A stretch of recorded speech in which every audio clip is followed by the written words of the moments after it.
komen Syekh Nazim Haqqani kepada Majlis Fatwa Malaysia yang telah mengharamkan tarikat dia. Ini diucapkan pada tahun 2002 di Dimashq. Apa katanya? Ini maklumat ini boleh didapati dalam Sufismus online website oleh Syekh Hassan Dik, pengikut rapat dan murid yang Syekh Nazim kenal dan sayang dan puji dia. Apa kata Syekh Nazim bila orang tanya tentang Syekh Nazim, tarikat hang telah diharamkan di Malaysia. Kalau ikut kaedah tadi, orang kafir pun dia kata Allah ampunkan, Allah maafkan. Tapi ini kata dia kepada majlis fatwa di Malaysia yang haramkan tarikat dia. They must ashame these scholars that are so bad people living for syaitan. Saya tak tahu masa tu Mazhar jadi mufti ke tak. Kalau jadi mufti dia termasuk sekali tahun 2002. Okay? They can't prevent me order Naqshbandi order in Malaysia. Tak boleh. I make a complaint to the Prophet. Nampak? Hampa balik mengadu kat mak. I make complaint to the Prophet. Aku mengadu kat Nabi. And they should find themselves where they are going to be after a while. 1 year. Setahun lagi, mereka tahulah tempat mereka di mana. Unashamed people, may Allah curse them. Majlis Fatwa Malaysia tahu ni? Saya tak tahu Mufti Negeri Sembilan termasuk sekali tak dalam makian Syekh Nazim ketika 2002. Check. They may try to ban one way of Allah. They can't do this. In Germany, England, Russia, even unbelievers and Christian, they don't make a ban on tariqat. Who they are, these foolish and cursed people? Siapa orang-orang yang terlaknat ni dan bodoh? From where bringing that foolish fatwa? No doubt, it's from syaitan. Kata dia kepada siapa? Majlis Fatwa Kebangsaan yang haramkan dia. They should be with him in hell soon. Tak lama lagi duduklah mereka dalam neraka bersama dengan syaitan.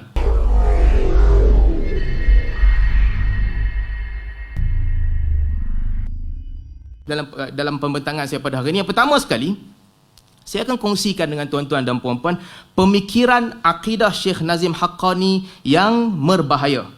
Pemikiran akidah beliau yang berbahaya. Pertama, kita akan bincang tentang bagaimana beliau menyebut tentang ideologi bahawa Allah berkata-kata melalui para wali.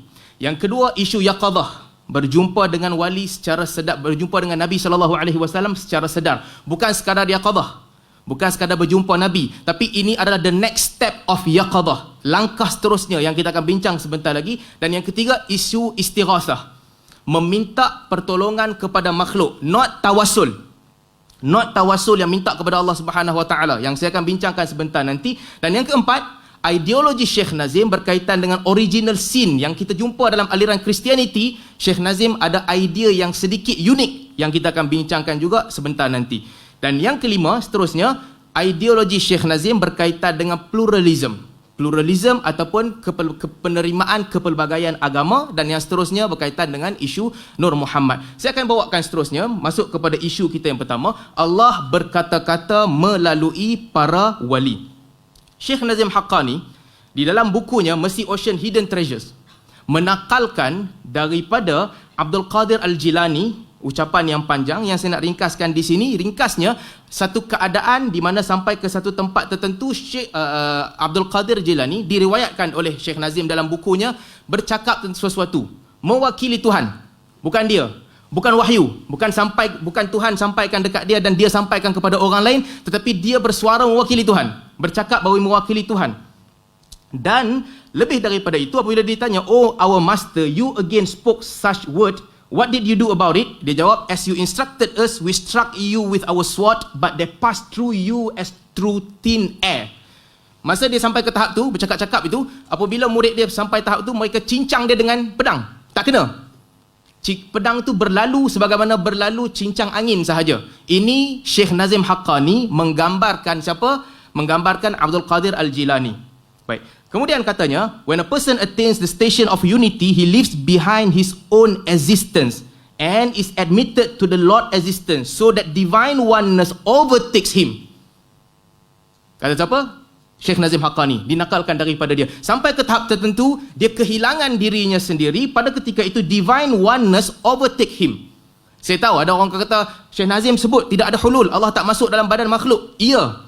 Tetapi ini, apa yang disebutkan oleh Syekh Nazim di sini adalah ada kemungkinan satu orang makhluk dia bersuara, bercakap bagi pihak Allah Subhanahu Wa Taala, not wahyu.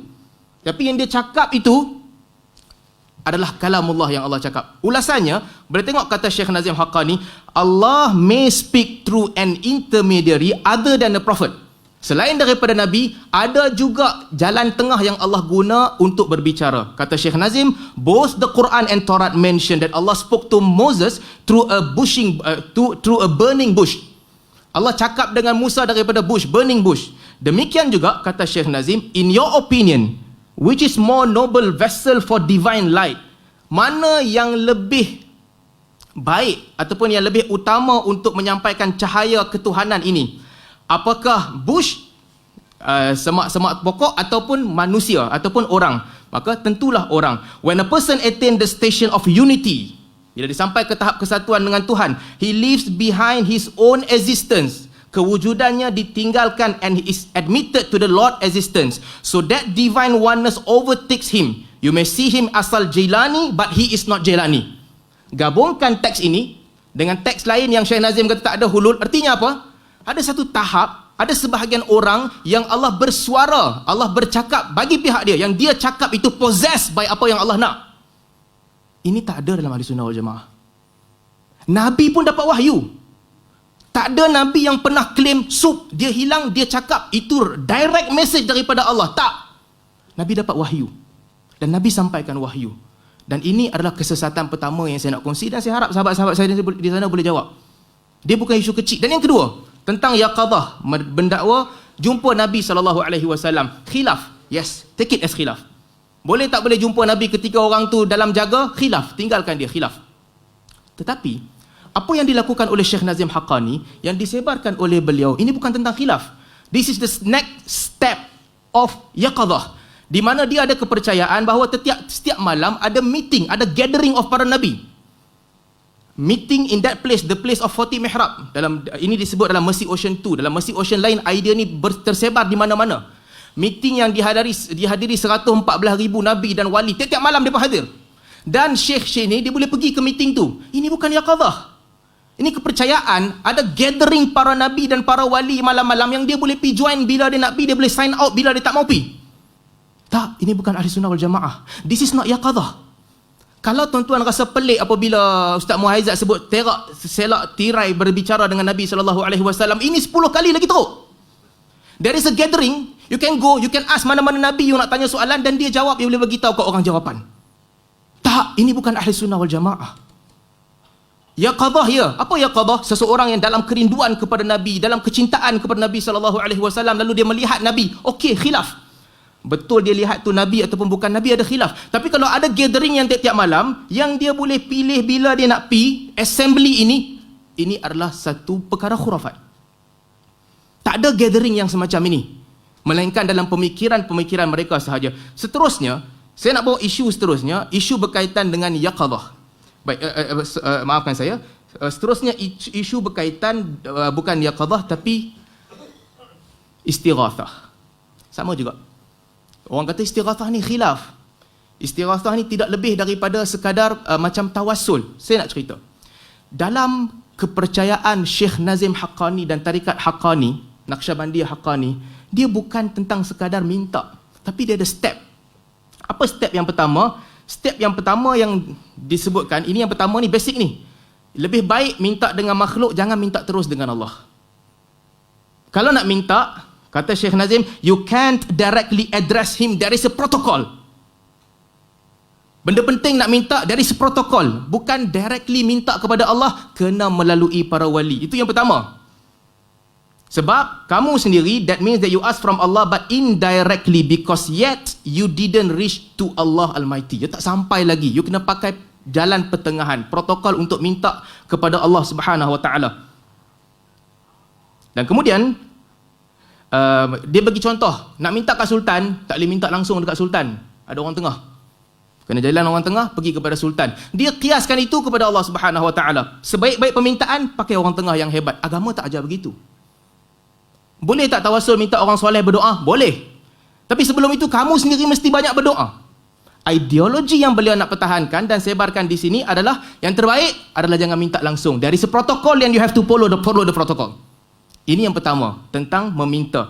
Dan yang kedua, pada Syekh Nazim, ada wali-wali yang kawal alam semesta. Sebab tu pergi minta kepada mereka. Kenapa? Bukan minta lalu mereka ini minta kepada Allah, majaz. Sebagaimana kata Ba'lawi, Mufti Tarim Ba'lawi Hadrami. Tak, bukan begitu. Sebab pada dia ada kutub. Kutub ni disebut oleh para ulama. Para ulama sebut tentang kutub, para ulama sebut tentang abdal. Itu ada perbezaan, orang ini abdal ataupun tidak. Tetapi pandangan Syekh Nazim tentang kutub dan abdal ini pelik. Pandangannya apa? Ada 4 kutub utama. Kutubul Bilad, kontrol muka bumi ini. Ada Kutubul Aqtab, ketua kepada kutub. Ada Kutubul Mutasarrif, dia yang kawal kekayaan muka bumi ini dan sebagainya. Kata Syekh Nazim, these people, the whole world is in their hand. In this world and in the heavenly world. Mereka yang kawal muka bumi ini semua. Jadi kuncinya nak minta macam mana? Minta kepada mereka, kutub. Dan tengok ini dalam Mercy Ocean 1 yang saya bawakan. Bagaimana intonasi yang Syekh Nazim nak ketengahkan. Apa intonasi dia? Kutubul Bilad, kontrol negara. Kutubul Irsyad, bagi petunjuk ke jalan kepada orang, jalan yang dia nak lalu. Kutubul Kutub, ketua kepada kutub. Dan badan dia akan berada di Kaabah. Kutubul Mutasarrif, dia ini yang menyimpan kekayaan. To make everything accordance with Allah will. Ini satu masalah. Bagikan semua kesesatan, last kali accordance to Allah will. Akhirnya katanya, these are secret title. Ini adalah secret title to the few who are holding them. They are unknown person. Mereka ni tidak dikenali. Perhaps the man pushing the cart in the marketplace is one of them. Orang yang tolak troli mungkin sebahagian daripada mereka. Dan tengok katanya apa? Allah Almighty leave the sons of Adam almost completely in their care. Ini apa ni? Ini bukan ahli sunnah wal jamaah. Ini bukan kelebihan para wali. Tapi yang disebut di sini, Allah leaves the son of Adam almost completely in their care. We are cared by mereka. Kutub 4 ni. Kemudian katanya, only once a day, Allah dah bagi dah muka bumi ni semua ada kutub jaga negara, ada kutub jaga harta kekayaan. Only once a day, sehari sekali sahaja, does our Lord look to us to protect us from Satan. Tiap-tiap hari sekali je Allah tengok kita untuk jaga kita daripada setan. Apa intonasi yang dia nak bawa? The whole universe is controlled by 4 kutub. Jadi kenapa ideologi ini diketengahkan? Ideologi ini diketengahkan untuk nak bagi tahu ke orang, minta kepada kutub tu. Last kali sugar coating perkataan ini semua berlaku dengan izin Allah Subhanahu Wa Taala. Ini bukan ahli sunnah wal jamaah. Ini bukan ahli sunnah wal jamaah. Aliran ini berbahaya. Pemikiran ini berbahaya.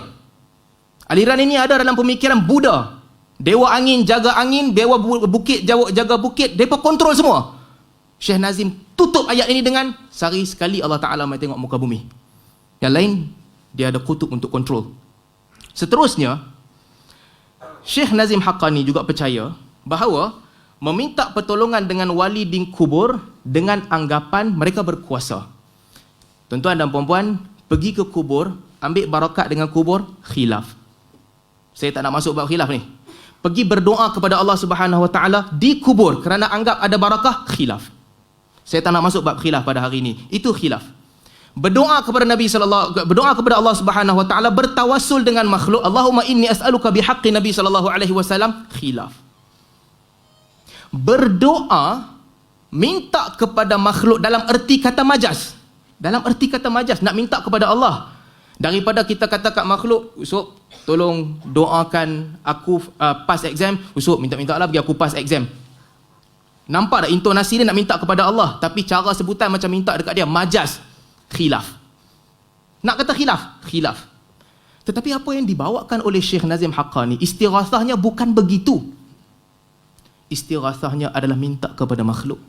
Dengan anggapan dan kepercayaan makhluk itu membantu. Makhluk itu sendiri boleh bagi bantuan pada sesuatu yang makhluk tak berkuasa membantu. Dia anggap ada kuasa khas pada makhluk itu. Dan yang disebut oleh Nazim Haqqani di sini, satu ketika at the tomb of Abdul Qadir Jilani in Baghdad for khalwah, he is a living wali. All awliya are living, speaking to you, listening to you. Now therefore I am saying, Madad ya Sayyidi, your heavenly help. Dia akan dengar. Dia akan hantar power kepada kita. His heavenly power coming blowing on us. Jadi maksudnya apa? Ini bukan minta kepada Allah. Ini minta kepada Syekh Abdul Qadir Al-Jilani. Jadi bila kita bercerita tentang istighathah yang disebutkan oleh Syekh Nazim, istighathah Syekh Nazim ini bukan istighathah minta kepada Allah. Yang dia bukan semata-mata itu. Ada istighathah yang minta kepada makhluk. Kalau boleh lihat dalam Mercy Ocean juga, saya tak pasti ini buku 1 ataupun 2, saya nakalkan, dibawakan satu cerita. Syekh Zakaria Yahya, saya ingat saya. Syekh Yahya satu ketika, dalam muka surat 163, dia tengah duduk baca kuliah, ringkasnya, lalu datang satu kumpulan manusia, kapten kapal orang putih Kristian datang kepada dia, bagi hadiah. Hadiahnya apa? Wine yang paling mahal. Syekh Yahya bagi tahu kepada pengikut dia, minum, tak ada masalah, minum. Depa pun minum, rasa delima. Kemudian kapten kapal itu cerita, kapal aku di tengah laut berada dalam keadaan nak angin pukul kuat, hilang kawalan. Lalu aku pun tak tahu apa, orang kata dekat sini ada Syekh Yahya. Aku minta, ya Syekh Yahya, mai tolong aku. Datang satu orang lelaki, saya tak tahu King Kong ke apakah yang besar, dia ubah kapal ikut laluan yang cantik. Kemudian lelaki itu tak, akulah Syekh Yahya. Kapten kapal ini pun rasa nak berterima kasih, pergi kepada Syekh Yahya, bagi arak yang paling mahal. Sebab berterima kasih, Syekh Yahya kata kat pengikut dia, minum. Arak tu semua berubah jadi delima. Ini maksudnya apa? Saya tak mau cerita pasal arak jadi delima ke apa semua ni, ini cerita lain. Tapi maksudnya, ideologi minta tolong ni bukan minta tolong kepada Allah melalui makhluk. Tetapi antara yang dikembangkan dan diketengahkan oleh Syekh Nazim Haqqani adalah minta kepada makhluk itu sendiri, dan makhluk ada kuasa. Gabungkan teks ini dengan 4 kutub yang control the whole universe. Sedangkan Al-Quran dan Sunnah mengajar kita, idza sa'alta fas'alillah wa idza ista'anta fasta'in billah. Dan seterusnya. Sebab tu sebelum saya nak masuk kepada isu ni, tinggalkan isu ni sekejap. Ada orang yang mempertahankan Syekh Ba'lawi dalam Bughyatul Mustarsyidin, kata boleh istighathah kerana ia sekadar majaz, macam minta kepada Allah tapi melalui makhluk. Tetapi dalam kes Nazim Haqqani, sebagaimana yang kita sebut, tak, dia standard lain, level lain, berbeza. Ada beberapa teks di sana yang jelas menunjukkan makhluk berkuasa, minta kepada makhluk, lalu mereka sugar coating dengan kata ini semua berlaku dengan izin Allah Subhanahu Wa Taala. Dan antara yang menarik juga, ideologi Syekh Nazim Haqqani di dalam akidah adalah dia ada konsep original sin yang unik, tak sama dengan Christianity. Christianity punya original sin, Nabi Adam buat dosa, makan buah, lalu dosa itu diwarisi oleh makhluk. Tapi Syekh Nazim punya ideologi lain. Ideologi dia apa? Anak cucu Nabi Adam yang jahat, yang kafir apa semua ni, mereka lah yang push Nabi Adam untuk makan buah larangan tu. Terbalik daripada Kristian. Kristian kalau dengar pun pelik, hang main mana ideologi ni? This is not Ahli Sunnah wal Jamaah. Boleh cek hadis. Ada ungkapan di antara Musa alaihissalam dan juga Adam alaihissalam, ucapan mereka tentang kenapa Adam makan. Mereka berbincang, ideologi ni tak ada. Ini ada ciptaan dia yang bukan daripada Ahli Sunnah wal Jamaah. Okey, konsep original sin, gaya dia sendiri. Kalau saya tak nak baca, saya akan kongsikan presentation ni kemudian. It was the unbelieving son in his spine that were pushing him to eat from dead trees. Anak-anaknya yang jahat, yang tak beriman, mereka ni yang push Nabi Adam supaya Nabi Adam pergi makan buah larangan. So apa beza original sin Christianity dan Nazim Haqqani? Christianity daripada atas turun ke bawah. Nabi Adam buat dosa, tanggung kepada hamba-hambanya. Nazim Haqqani pula terbalik daripada Kristian, daripada bawah naik ke atas. Sebab anak-anak dia, anak cucu Nabi Adam yang banyak buat dosa, push Nabi Adam, lalu Nabi Adam pun makan buah larangan ni. Dua-dua sesat. Kristian punya ideologi pun sesat, tak ada asas. Syekh Nazim Haqqani punya ideologi pun sesat, tak ada asas di dalam agama. Seterusnya, saya nak bawakan isu tentang 2 kalimah syahadah Syekh Nazim Haqqani. Ada beberapa perkataan dia tentang 2 kalimah syahadah yang sangat mengelirukan. Antaranya, yang pertama, tuan-tuan boleh tengok di sebelah Rubies of Respondents, muka surat 18, disebutkan di situ, apabila orang nak ucap syahadah tauhid sahaja, la ilaha illallah, tak mau kata Muhammadur Rasulullah. Sebelum nak cerita pasal Syekh Nazim, Islam kata apa? Islam kata tak boleh. La yasma' bi min hadhil ummah Yahudi wala Nasrani thumma lam yu'min bima ursiltu bihi. Tidak ada seorang Yahudi ataupun Nasrani pun di kalangan umat ini yang dengar tentang aku kemudian tak beriman, melainkan dia masuk neraka, kata Nabi SAW. Kata Nabi. Tapi apa kata Syekh Nazim? No, different. Kalau dia nak kata la ilaha illallah sahaja, tak mau kata Muhammadur Rasulullah, even if they don't declare Muhammadur Rasulullah, I will make a judgment for them. This is because when Muhammad asked about being allowed to make intercession for people, Allah granted him to intercede only on behalf of the people who would say la ilaha illallah Muhammadur Rasulullah. Kalau ada orang tak mau ucap Muhammadur Rasulullah, jangan paksa mereka, tak apa. Allah kata, aku akan uruskan mereka sendiri, tetapkan mereka sendiri. Kerana apabila Nabi Muhammad minta kepada Allah bagi syafaat, syafaat Nabi khas untuk orang yang ucap la ilaha illallah Muhammadur Rasulullah. Kalau tak mau ucap Muhammadur Rasulullah, it's okay, Allah akan uruskan mereka sendiri. Tak ada dalam Islam. Dalam Islam, kalau siapa tak mau ucap Muhammadur Rasulullah, orang tu kafir. Orang tu kekal dalam neraka, kata Nabi SAW. Dan boleh lihat, satu dia nak sebut ucapan la ilaha illallah nilainya tinggi, betul, nilainya tinggi. Tetapi lihat teks di sebelah kanan daripada kitab To Be a Muslim, muka surat 14, even if an unbeliever testified only with his tongue and not with his heart, sekalipun seseorang yang tidak beriman itu ucap dengan lidah la ilaha illallah, bukan dengan jantung hatinya. Ini ciri siapa? Ciri munafik, betul? Ucap dengan lidah, tidak dengan jantung hatinya. Apa kata Syekh Nazim? Hellfire would not burn his body from without but from within. Badannya takkan dibakar daripada luar. Sedangkan Al-Quran kata, innal munafiqina fi darkil asfali minan nar. Mana datang ideologi ni? Dia takkan dibakar daripada luar, daripada luar, dalam saja. From luar tak dibakar sebab dia ucap la ilaha illallah. Tak. Dalam Islam, ucapan itu mesti datang dengan jiwa yang meyakininya. Tapi Syekh Nazim sebut idea yang bertentangan. Even if unbeliever, kalau orang tu tak beriman, ucap dengan lidah, tidak dengan hati, neraka takkan bakar dia daripada luar. Luar badan dia takkan dibakar neraka. Seterusnya, ada teks di mana Syekh Nazim Haqqani sebut, semua agama membawa ke jalan Allah. Ini masuk dalam kita cerita tadi tentang pluralism.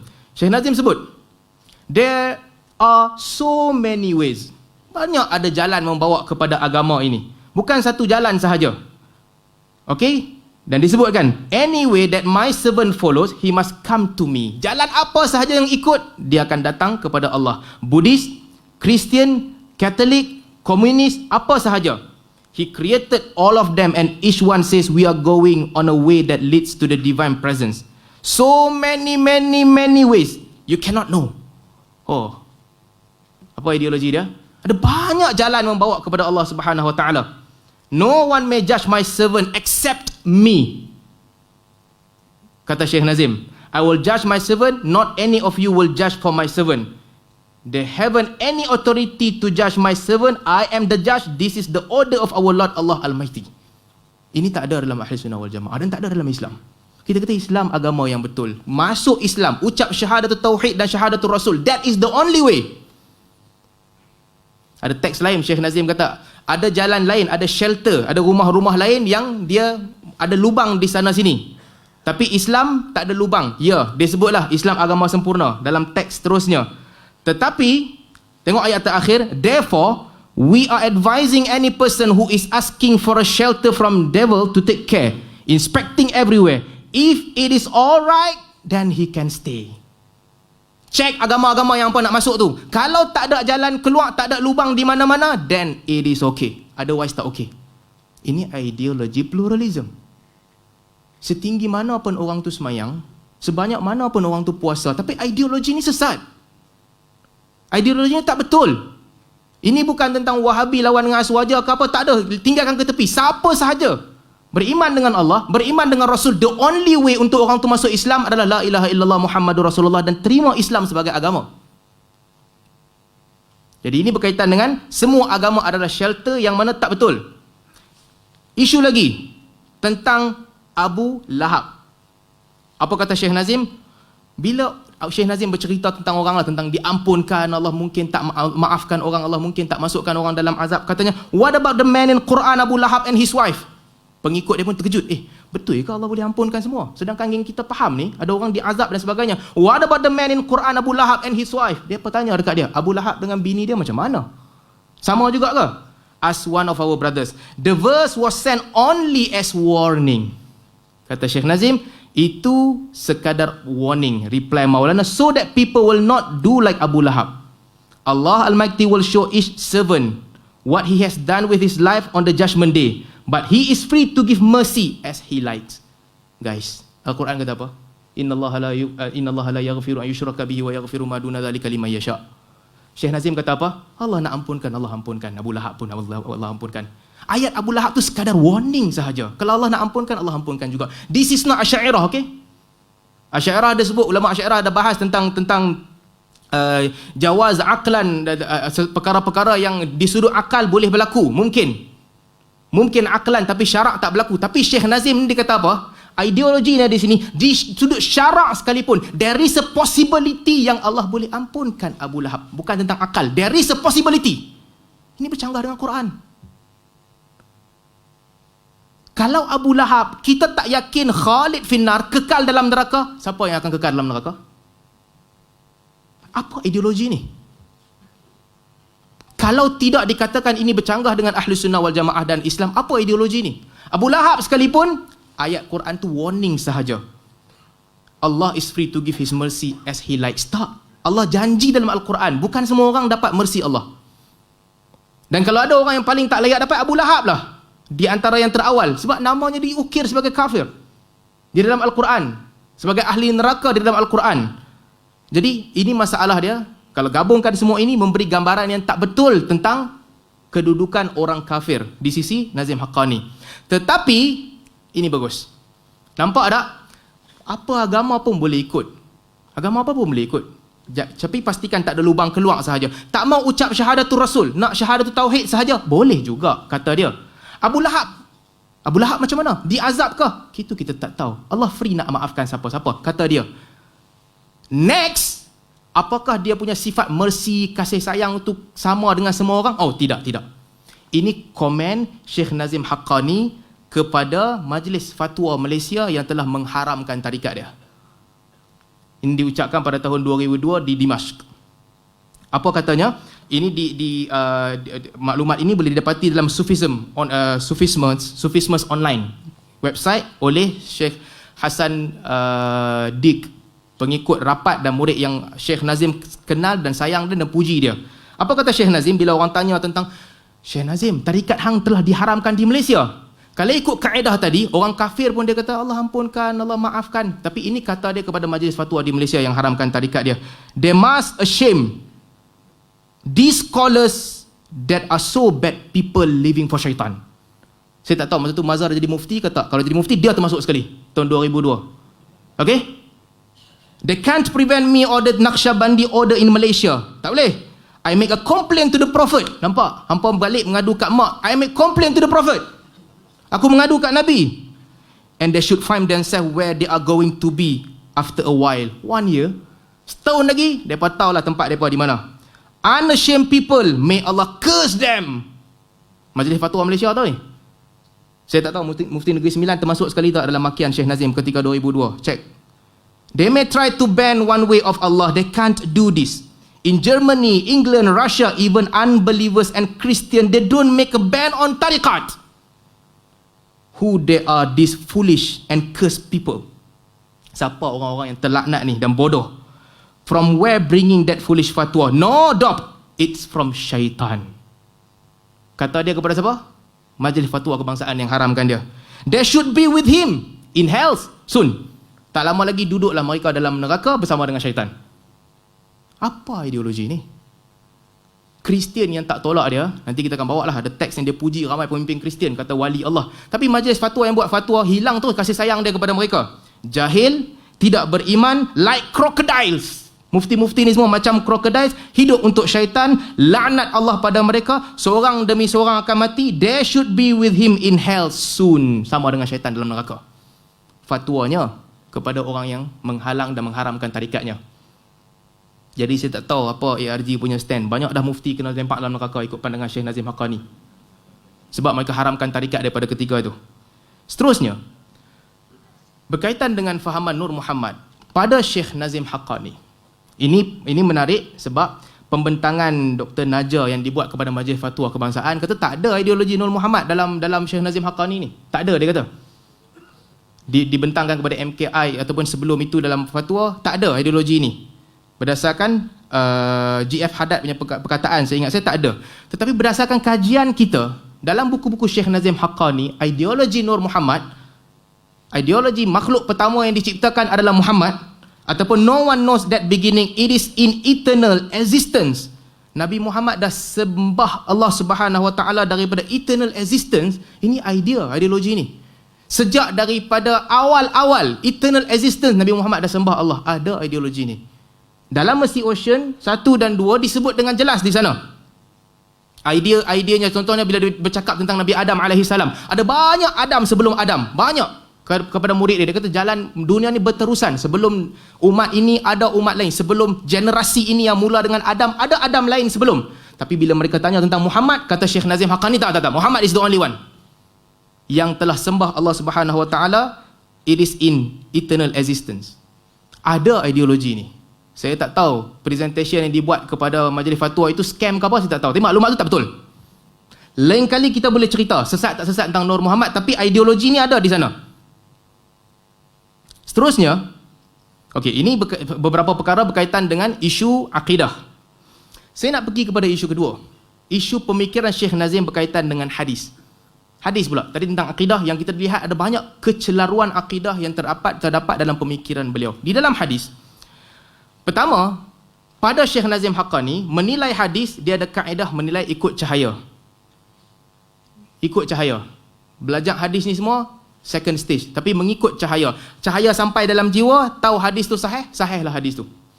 Kalau tak ada cahaya, tak boleh melihat hadis tu sahih, tak dapat. Katanya, awliya to whom Allah has given light are different. Awliya, mereka baca hadis, mereka tahu sahih tak sahih. Agama bukan begitu. Menilai hadis bukan begitu. Dan dia sebut, training dia macam mana? Guru kata apa-apa hadis, terima sahaja. Sampai satu tahap, datang nur tu dia boleh beza ada hadis tu betul ataupun tak betul. Itu cara nak bezakan hadis sahih ataupun tak. Disiplin yang mengarut tentang hadis. Ulama hadis bila mereka claim ada nur, mereka claim ada firasat. Firasat itu di-back oleh ratusan ribu sanad, oleh ribuan hadis, oleh ilal. Dia kata hadis itu dhaif. Tapi Syekh Nazim punya ideologi, tak, ini nur. Boleh lihat dengan nur, dan dengan itu boleh tentu dah hadis itu sahih ke tak sahih. Kata Syekh Nazim, ini bila dia nak bantah, katanya, are there many collection of hadith that are valid? So many, all of them. Any book that is written as hadith of Prophet, we must believe. Oh, hebat kaedah dia. Siapa-siapa sahaja itu hadis daripada Prophet, kita kena believe. But now, have you reached the point where you can see the light coming from the true hadith? Orang tanya dia kata, yes. Dan ni aku dah sampai dah. But you cannot reach that point until you believe every word and saying that is hadis. Ini disiplin yang bercelaru. Nabi dan sunnah mengajar kita, ulama hadis mengajar kita, jangan percaya semua until you verify. Syekh Nazim kata, hang nak dapat cahaya tu, hang kena start percaya semua. Apa saja orang kata tentang hadis, hang terima, lepas tu hang akan dapat cahaya tu. The Wahhabi people take only few hundred hadis. Wahhabi tak pandai hadis, mereka ambil sikit ya, berapa ratus. Hampa mai kat aku, semua hadis tu bagi kat hampa. Dan dalam bukunya banyak ideologi hadis-hadis palsu. Saya tak sempat nak nakalkan di sini. Kalau cek dalam bukunya banyak hadis-hadis palsu tersebar. Mutu qabla an tamutu, himmatur rijal min quwwatir rijal. Ada hadis yang Nabi, salah satu yang saya ingat dalam Mercy Ocean disebutkan, Nabi sebut kepada Fatimah. Satu hari Fatimah datang kepada Nabi SAW. Nabi kata, Ali mana? Nabi kata kat Fatimah, saya cek kalau saya jumpa hadis tu.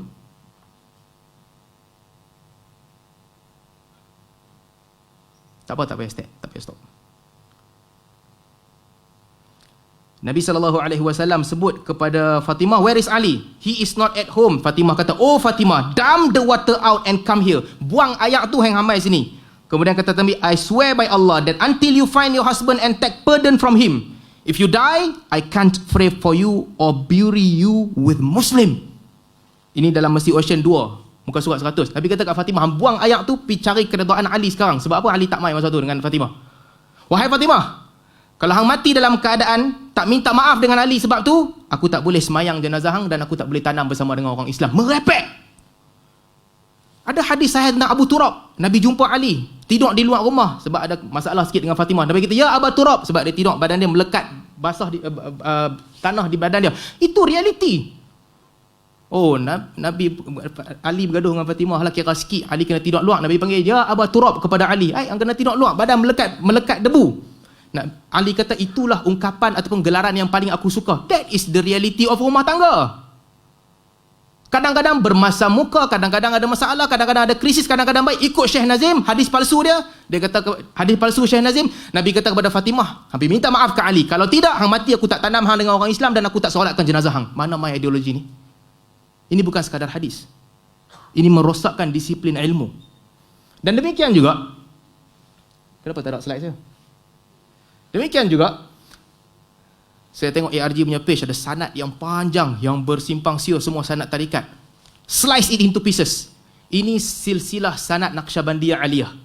Silsilah sanad Naqsyabandiyah Aliyah. Tengok ni, Abu Hasan Al-Kharqani, 500 Hijrah lebih. Tahun 500 Hijrah atau 400 Hijrah. Abu Hasan Al-Kharqani.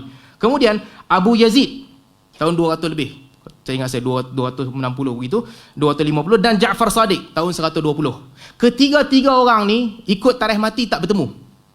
Tak bertemu. Abu Hasan Kharqani, Abu Yazid Bistami dan Ja'far Siddiq. Tak bertemu. Macam mana sanad ni boleh jalan dan jadi silsilah emas Naqsyabandi? Ada sanad lain bersambung, tapi Naqsyabandi yang dipegang oleh Haqqani ini sanad dia. Tak bersambung, tak ada. Dia kata barzakhi. Ini ditulis oleh murid-murid dia, sanad ini bersambung secara barzakhi. Maksudnya pergi ke alam barzakh, dia jumpa dengan syekh dia, ambil sanad daripada syekh dia. Ini macam pun boleh buat sanad ke? Ideologi tentang hadis yang tak betul. Kalau lajnah menilai tarikat Negeri Sembilan betul-betul bersungguh, bawa sanad, cek sanad ni Nazim Haqqani fail. Di peringkat awal, 3 orang tokoh besar sebelum sampai kepada Salman Al-Farisi, Abu Hasan Kharqani, Abu Yazid Bustami dan juga Ja'far Sadiq, 3 mereka tidak bertemu. Didakwa mereka bertemu di dalam alam fana mimpi, dalam barzakh. Jadi, ideologi beliau tentang hadis adalah ideologi yang tertolak. Seterusnya, ada 16 minit lagi, pemikiran khurafat dan amalan sesat yang disebarkan oleh Syekh Nazim tentang perjumpaan dengan Mahdi. Ini salah satu trend Syekh Nazim, banyak kali dia jumpa dengan Mahdi. Dalam buku Joy of Cyprus disebutkan, dalam buku ni dia doa tiap-tiap pagi, bilalah Mahdi nak keluar, bilalah Mahdi nak keluar, nak jumpa. Kemudian dalam buku lain disebutkan, dalam Bridge of Eternity tahun 1960 dia telah pun bai'ah dengan Mahdi. 1960, seingat saya dalam peristiwa ni dia pergi dengan Faiz Daristani, guru dia, jumpa dengan Mahdi 1960, bai'ah. Kemudian didakwa pula tahun 1999 jumpa lagi dengan Mahdi mai haji 1999, Haji Akbar. Mahdi puji jemaah haji dia, bagus jemaah haji kamu ni, berdisiplin, baik, daripada Europe baik. Jemaah haji Malaysia, siapa yang puji? Saudi dia puji. Jemaah haji Nazim, Imam Mahdi puji. Top, one level lagi tinggi, dia dipuji oleh Imam Mahdi. Kemudian pada tahun 2011 ni Nazim tak pergi haji, dia duduk di rumah, dia tidur satu pagi, pukul 11 baru dia bangun. Ketika tu dia dakwa lagi, dia pergi meeting dengan Mahdi. Tapi ini roh lah, bukan jasad dia. Meeting dan berjumpa dengan Mahdi pada tahun 2011. Jadi dia jumpa Mahdi ini berkali-kali. Dan dia ada buat satu ramalan. Ramalan Nazim banyak. Mahdi nak keluar tahun 2011, Mahdi tak keluar. Last kali, antara yang paling besar, Nazim kata tahun 2000 akan berlaku peperangan besar. Senjata semua akan habis. Ini akan berlaku malhamah. Teknologi akan musnah sebelum tahun 2000. Pengikut dia yang cerdik pandai pun percaya. Ada di kalangan mereka jual rumah, mereka tunggu malam New Year, TikTok. Tiba-tiba tak berlaku. Sebab ada tesis PhD tentang kajian ini yang diberikan oleh ARG juga. Pengikut dia kena tipu. Tak berlaku pun, senjata ada lagi. Belum menjadi malhamah. Mereka pun cuba nak menenangkan hati yang parah. Mungkin Allah Ta'ala tukar plan kot, bagi timeline. Tapi Nazim tak tipu.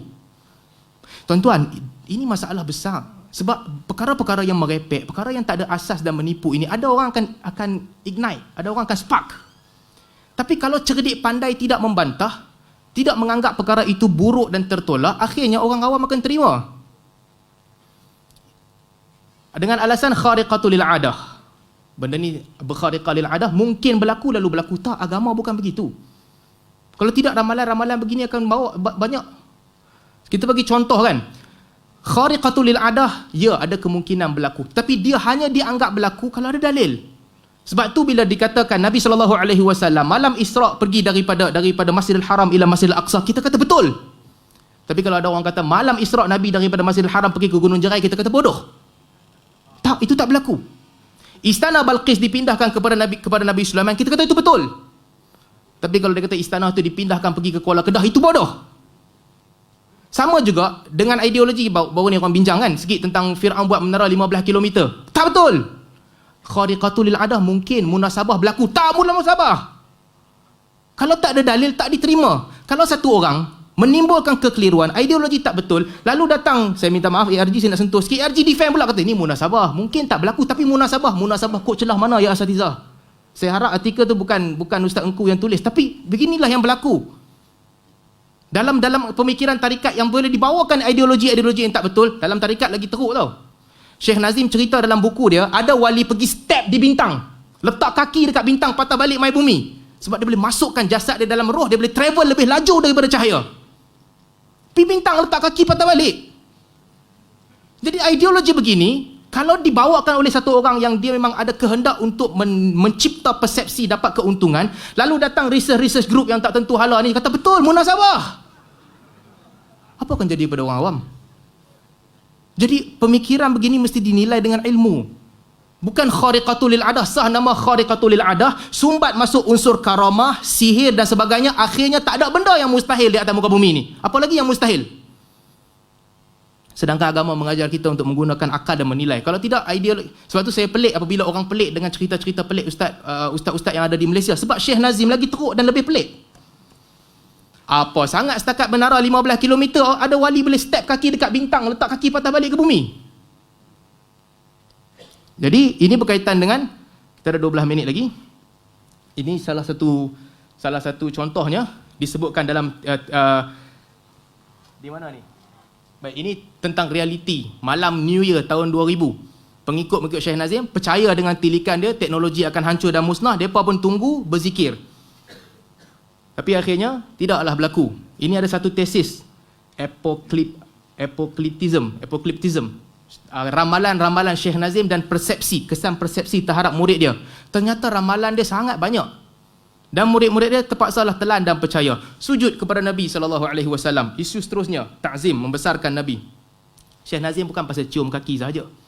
Syekh Nazim kata, kalau adik-beradik Nabi Yusuf boleh sujud kepada dia, kita pun kena sujud kepada Nabi Muhammad SAW. Kalau makhluk lain sujud kepada Nabi Muhammad, we are more than animal that also do sujud. Sedangkan Nabi tak bagi sujud kepada makhluk. Nampak tak kefahaman fik beliau yang tunggal langgang? Benda yang Nabi tak bagi, benda yang tak ada dalam syariat kita. Ini bukan pasal cium kaki, cium tangan, sujud. Dia kata kita kena sujud dekat Nabi. Sedangkan ini larangan daripada Nabi SAW. Jadi ini seterusnya ada ayat di mana beliau mentafsirkan iyyaka na'budu wa iyyaka nasta'in. Syekh Nazim buat persoalan, siapa iyyaka na'budu? Allah ghaib, bukan Allah. Jadi apa yang nak dibayangkan?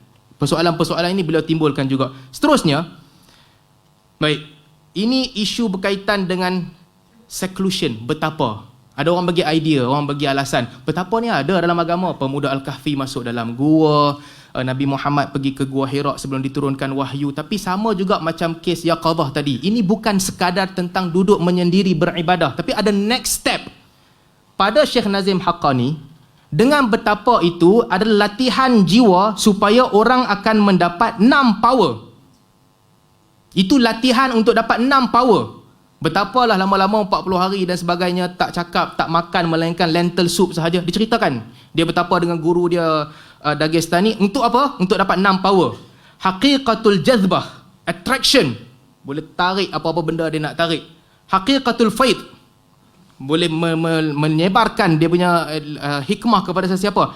Haqiqatul tawassul, kemudian haqiqatul tawajjuh, haqiqatul irsyad, dan haqiqatul tay, boleh lipat muka bumi. Tuan-tuan dan puan-puan, ini kalau kata karamah, okey, karamah mungkin berlaku kepada sebahagian makhluk Allah yang Allah pilih. Kalau kata mu'jizat Allah bagi kepada sebahagian rasul yang Allah nak bagi. Tapi ini bukan karamah, ini bukan mukjizat. Ini claim siapa yang bertapa dia akan dapat 6 power. Nabi mana yang ada ke semua 6 power ni? Siapa yang ada 6 power ni semua? Jadi bertapa pada Syekh Nazim bukan sekadar untuk duduk menyendiri beribadat.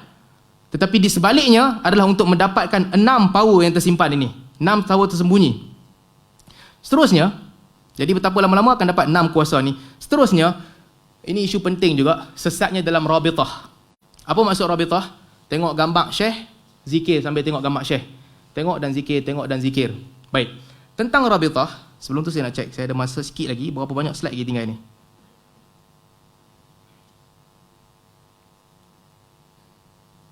Okey, tak banyak lagi. Tentang rabitah. Satu, dalil-dalil tentang rabitah tak ada. Maulana Zakaria Kandahlawi dalam buku dia Tariqah wa Syariah, dia cuba kumpulkan dalil. Dalilnya apa? Dalilnya pada sahabat kata, aku macam terbayang muka Nabi sallallahu alaihi wasallam. Aku macam terbayang belahan rambut Nabi sallallahu alaihi wasallam bila mereka menyampaikan hadis setelah kewafatan Nabi sallallahu alaihi wasallam. Macam terbayang tengok badan Nabi sallallahu alaihi wasallam. This is normal human behavior. Tahu, siapa-siapa yang meninggal dunia pun normal behavior, kita boleh terbayang mereka. Ini bukan menjadi dalil untuk kata ambil gambar Syekh, nak zikir, tengok gambar Syekh. Tak ada. Ustaz Engku mungkin kepakaran beliau dalam tahqiq manat apa semua boleh jelaskan lebih lanjut nanti. Kemana datang dalil ni? Tak ada kena-mengena dengan tengok gambar Syekh. Tengok gambar Syekh untuk berzikir. Bukan. Satu. Yang kedua, pada Haqqani, pada tarikat Naqsyabandiyah, dia bukan tentang tengok sahaja. Sebab tu Syekh Ali Jumaah dalam video dia kata, dalam tarikat Naqsyabandi ada tengok gambar ni, tapi sekadar nak kosongkan minda daripada gambar Tuhan. Nanti takut terbayang Tuhan, lalu mereka pun letak gambar lain supaya tengok gambar ni, ingat gambar ni lah, tak terbayangkan Tuhan nanti.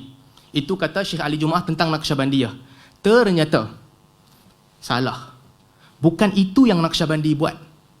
Apa yang disebutkan oleh Syekh Ali Jumaah bukan itu kefahaman Naqsyabandi. Dan seterusnya, kata Maulana Zakaria Kandahlawi, ini Dr. Aiman punya presentation, kata ada buku tentang rabitah.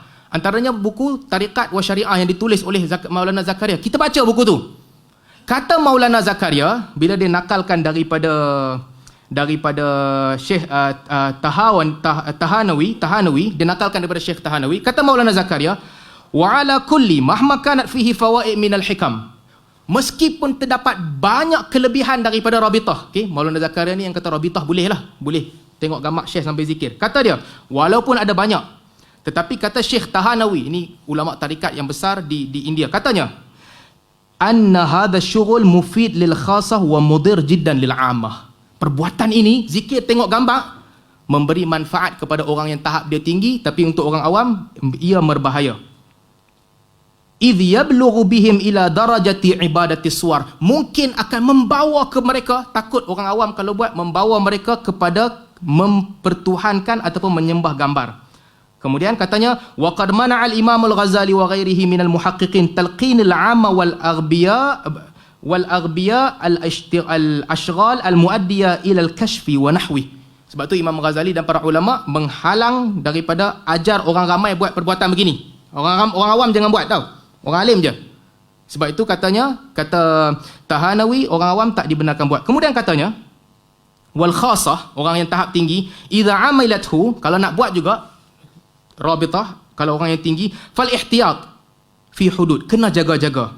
Fala yadhunnu anna syekh hadir, jangan sekali-kali menyangka bahawa syekh datang. Wa nadhir, dan lihat dia, wa mu'in lahum, ataupun tolong dia, wa sa'id fil ahwal, ataupun menolong menyempurnakan urusan dia.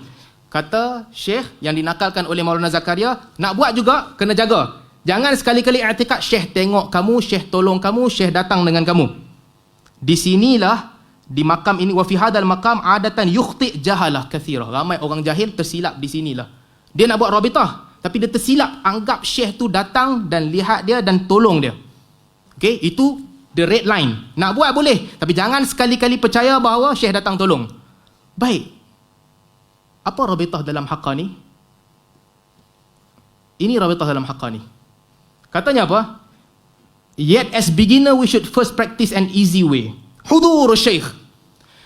first step untuk Rabitah adalah hudur Syekh. Hang percaya yang Syekh datang kepada hang.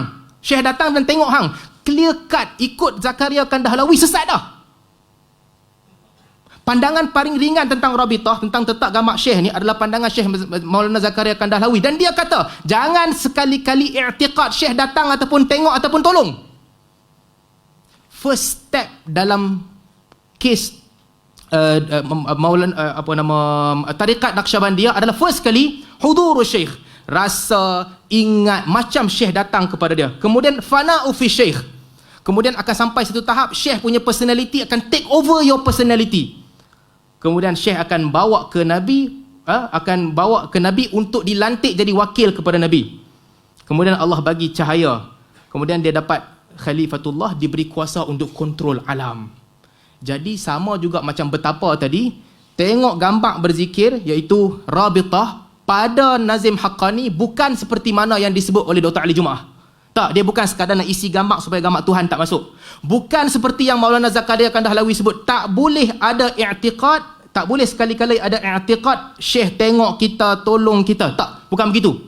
Tapi dia memang ideologi yang dibawakannya begini, supaya akhirnya sampai kepada fana fillah dan akhirnya dapat kuasa yang power.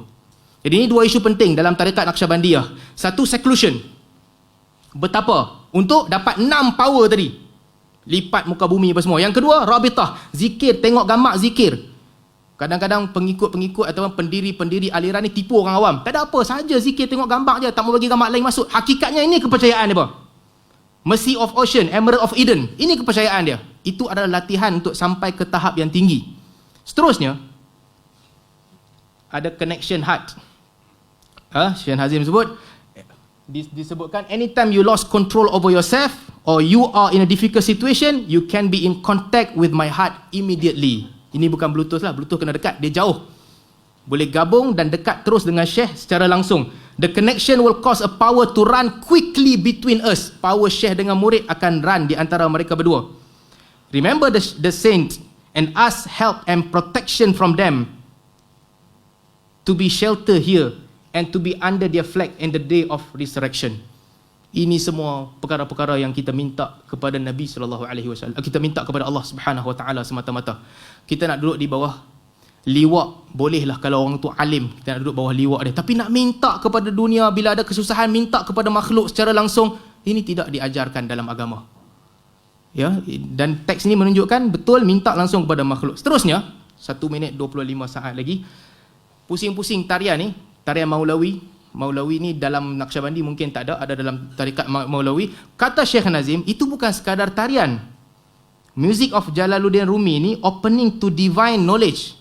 Bukan tarian semata-mata. Katanya, music ini adalah remembrance of Allah, most notable the Maulawi punya tarian ini. May Allah sacrifice his blessed soul. Ini adalah pembukaan kepada divine knowledge, kepada divine presence dan sebagainya. Jadi dia bukan tentang tarian, lebih daripada tarian. Yang terakhir saya nak sebut, tinggalkanlah fatwa Perlis. Kalau tuan-tuan tak nak pakai, tak apa. Tapi ini fatwa Johor. Fatwa di Johor. Apa ciri ajaran sesat? Antara ciri ajaran sesat, mendakwa sebagai Imam Mahdi atau tahu kemunculannya. Siapa tahu kemunculan Imam Mahdi? Nazim tahu, walaupun diteka semua tak jadi. Ciri ajaran sesat telah ada pada dia di situ. Kemudian, mendakwa jelmaan Nabi ataupun malaikat dan jin, ini tak masuklah. Mendakwa Allah bersifat, ini tak masuk juga. Mendakwa tahu perkara gaib, dia juga. Kalau lihat dalam buku-buku beliau, banyak perkara-perkara gaib yang beliau ceritakan. Mereka boleh pergi assembly semayang subuh, Abu Bakar jadi imam, Bilal azan, ada. Mereka boleh pergi. Kemudian mendakwa tahu nasib seseorang, ini juga disebut. Dibawakan cerita-cerita dalam buku-buku beliau tentang bagaimana wali tahu siapa duduk dalam syurga. Ada wali pergi ke syurga, naik ke Lauh Mahfuz. Naik ke Lauh Mahfuz, tak ada masa tambahan ke? Okey, sorry. Terima kasih. Baik, alhamdulillah.